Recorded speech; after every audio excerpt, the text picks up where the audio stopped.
up, everybody? This week we're going to be making a fox cake. My name is Lori and you're watching The Icing Artist.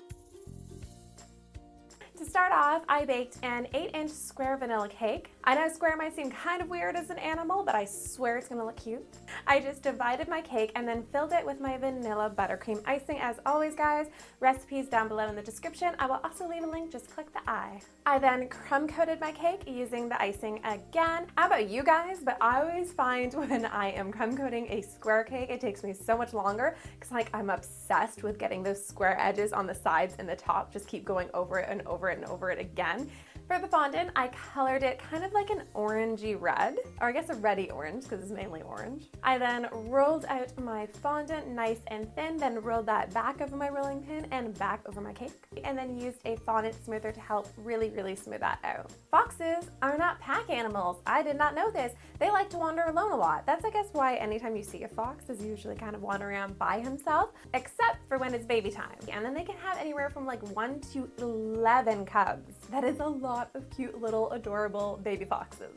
Then for our fox's little belly, I rolled out my white fondant, cut out a long rectangle, and then just rounded over the top of it.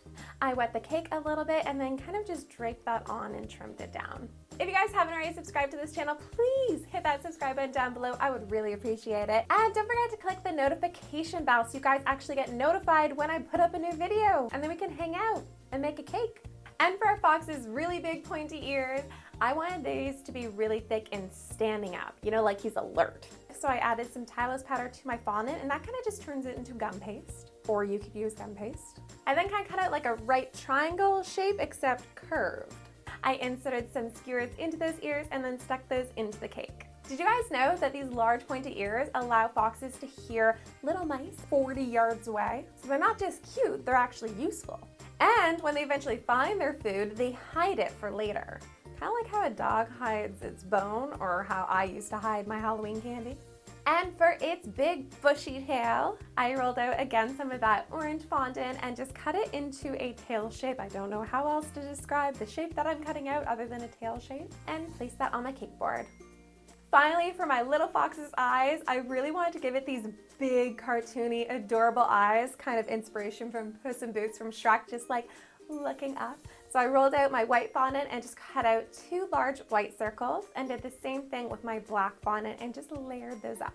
I then added his little specks of white on top of the eyes and glued those onto my cake so he was looking upwards. And finally, for his little nose, I took a piece of black fondant and just squished that into a little triangle and placed that on my cake. That's it! Our little fox is done! I can't believe how easy this cake was, but yeah, how adorable it came out. I love caking animals. They're definitely one of my favorite things to do. I've done so many of them, so if you guys want to see a full playlist of all of the animals that I've caked, you guys can check that out right here. I'll leave a link. And of course, leave me a comment down below. Let me know what animal you want to see me make next, and like up this video. If you guys aren't subscribed, don't forget to click the floating head right over here. I'll also leave more videos over here that you guys might want to check out. And don't forget to come back here again next week because we will be making something else into cake. Bye, guys.